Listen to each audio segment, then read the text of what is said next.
Welcome back, fellow internet adventurers. Get ready for another wild ride through Reddit's strangest stories. We're diving deep into the internet's quirkiest corners. Grab your popcorn and join us on this adventure. Don't forget to hit subscribe and like. Let's get started. Fine, I said flatly. June's voice grew louder. Fine. Did you hear what I said? Yes, dear. You're going on a date this Friday with another man, and you're okay with that? Her surprise was palpable. Not at all. But what choice do I have? As you pointed out, I don't control you. You're your own person. Your tone and expression make it clear you're determined to go through with it. So what other option do I have? I'll be back. Don't let your fragile male ego get in the way. I love you, and I'll make this up to you. You'll see. So you know it's wrong, I replied calmly. What do you mean? I never said that. I deserve this.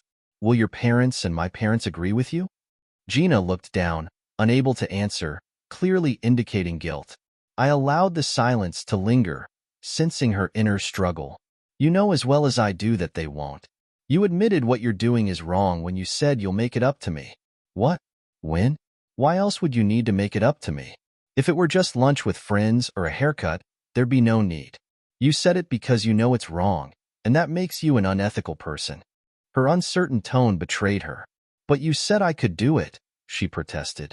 No, I never did, and I never will. I only acknowledge that I can't stop you. I do not approve. I wish you would stay with me or go out with me. We could go to the same restaurant and the same club afterward, but it's not about the meal or the dancing, is it? It's about the company you prefer, and that company isn't me. You want me, right? Once more, she lowered her head in silence. What's his name, anyway? It's not important. Fine, I won't argue about that. Just know this. I don't want you to go with Mr. Pound, and there will be consequences if you do. What consequences? Like you and Mr. Hound? I won't say you're not just beautiful, you're intelligent too. I told you that countless times. Not because I have to, but because I mean it. I'll leave it to you to figure out the consequences of choosing him over me. You're bluffing. You love me. You always give me what I want. Well, I want this, and like I said, I'll be back, and we'll love each other and grow old together. I can't stop you from making foolish choices, but you've been warned. You're on your own with that.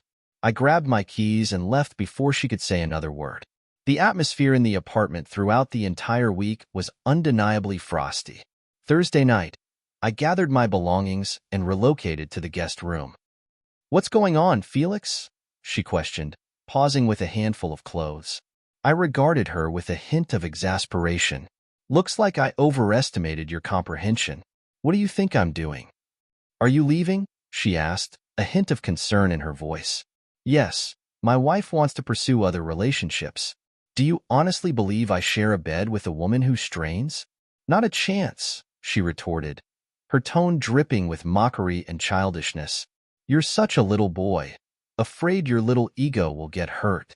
Without a word, I placed the clothes in the spare closet and returned for another load. So now you're punishing the big bad witch with your silence, she smirked. Can you see how pathetic you are? Consequences, was my only retort. She couldn't claim ignorance.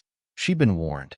Friday afternoon, I left work early and headed to an upscale salon, treating myself to a professional contemporary haircut, a precise straight razor shave, and a subtle manicure.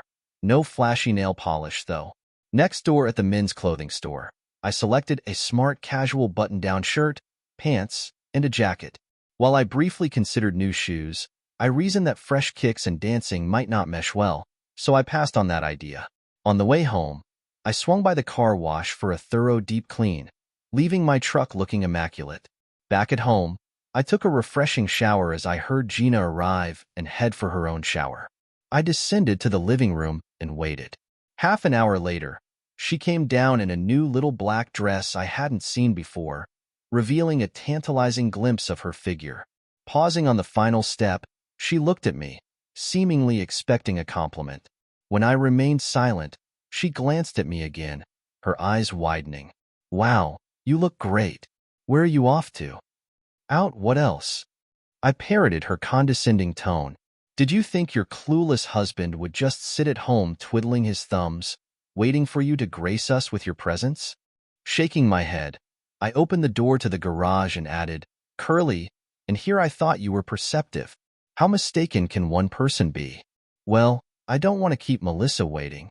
With a satisfied smile, I slipped into my spotless truck, hearing her scream in the background, "Gotcha!"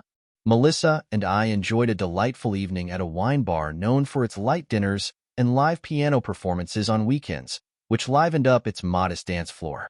Our rapport at work had already revealed that conversation flowed effortlessly between us. Even more gratifying was her appreciation for my sense of humor. It may sound cliched, but it's undeniably true. There are few things as heartwarming for a man as a woman who laughs at his jokes. We clicked effortlessly, and on more than one occasion.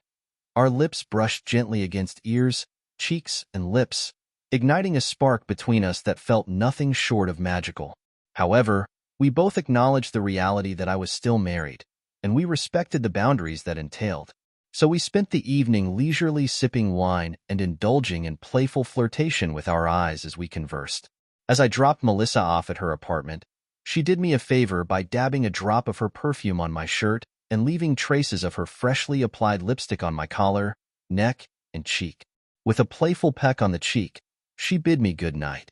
"Go get her, Tiger," she teased, and we shared a laugh as I climbed into my truck and headed home.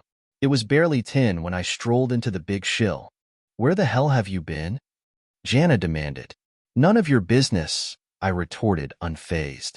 "You never disclosed where you went with your mysterious Mr. P-Hound.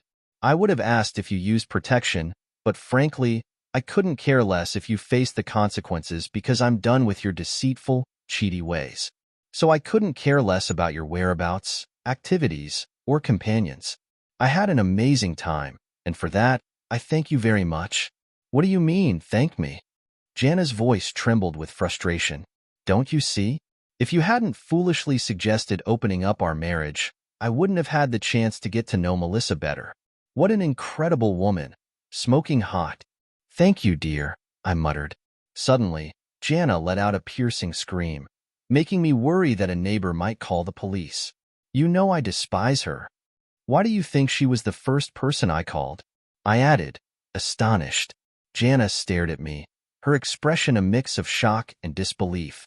Wow, what did you say?" "Once again, I seem to have overestimated your intellect," I remarked. "Pull yourself together for a moment. This isn't rocket science. You decided to reject me and flaunted it by dolling up for some anonymous jerk, wearing outfits you've never worn for me. And now you're surprised that I followed suit? You altered the terms of our marriage against my wishes, and I simply mirrored your actions. The only difference is I had the decency to tell you who I went out with. For some strange reason, you're too ashamed of your partners to reveal their identities. So, Miss Rocket Scientist, what exactly is your issue?" The wind was knocked out of Gina's sails, and tears welled up in her eyes. Without giving her a chance to respond, I pressed on. "Let me guess, Jack Robinson didn't sweep you off your feet like you'd hoped?" Another squeal, this time filled with anguish, pierced the air, accompanied by hands clasped over her mouth. "Clasped over her mouth? How did you find out?" Jenna exclaimed in a tone reminiscent of a game show announcer. I declared, "And once again your intellectual shortcomings are laid bare for all to see. Consider, if you will, that you work in an office with at least 10 other women, and Jack is renowned as the biggest womanizer in the world. Everyone there knows who's involved with whom, and gossip runs rampant. You used to partake in it as well, so my dear, did you truly believe you'd be an exception? For over a month, several of your supposed friends have been informing me of your susceptibility to Jack's charms, suggesting you were not only falling for his manipulations but actively seeking them out. Googly eyes, as one of your coworkers put it," I remarked casually. "Who knows? Perhaps he left her for you. Hell hath no fury, and all that. Word on the street was that tonight was the night he intended to claim you as his own, with a room reserved at the Marriott," I continued, observing her reaction closely. "Apparently, he prefers the Marriott for the initial encounter, followed by Motel 6 or the woman's residence. Were you unaware of that?" Her widened eyes betrayed her shock and dismay at being exposed as naive and an easy target. Tears streamed down her face as she confessed, "Oh, for heaven's sake, I'm so sorry. You're right. I've been such a fool. How can you stand to be married to such a stupid woman like me? Ah, Jenna, here's the good news. I don't have to. I don't need to remain married to your foolish, promiscuous self. Divorce papers will be served to you tomorrow morning. We're only renting this house, and we have 3 more months on the lease, so you can either renew it or use the time to find something more suitable. Her voice trembled as she asked, "Where will you go?"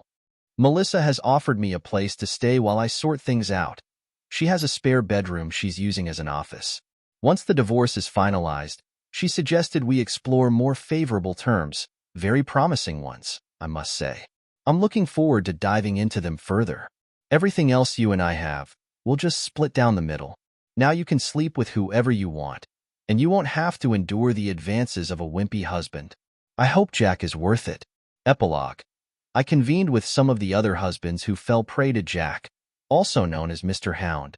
One evening after dinner, he discovered his car vandalized, windows shattered, paint scratched, baby excrement smeared on the seats, wheels stolen, and various other damages. As he assessed the destruction, 3 masked assailants, all clad in black, silently robbed him and subjected him to a severe beating. The police were confounded as to why the attackers, seemingly after his wallet and counterfeit Rolex, would also inflict such brutal injuries to his groin. With no witnesses and the parking lot cameras defaced, their investigation hit a dead end. In the meantime, the authorities and his victims were engrossed in a poker game at one of their residences. After his recovery, Jack decided to move out of state. His current whereabouts remain a mystery and are largely inconsequential. Jana, after securing an apartment, eventually moved out as well upon realizing my contentment with Melissa. She also decided to relocate to another state. Our paths never crossed again. I remained with Melissa for a while, but we both came to the realization that short-term satisfaction didn't necessarily translate to long-term compatibility. Consequently, I found a townhouse nearby and settled there. As time went by, I matured, gained wisdom, and became more physically fit. I formed a strong connection with a fellow member of my gym.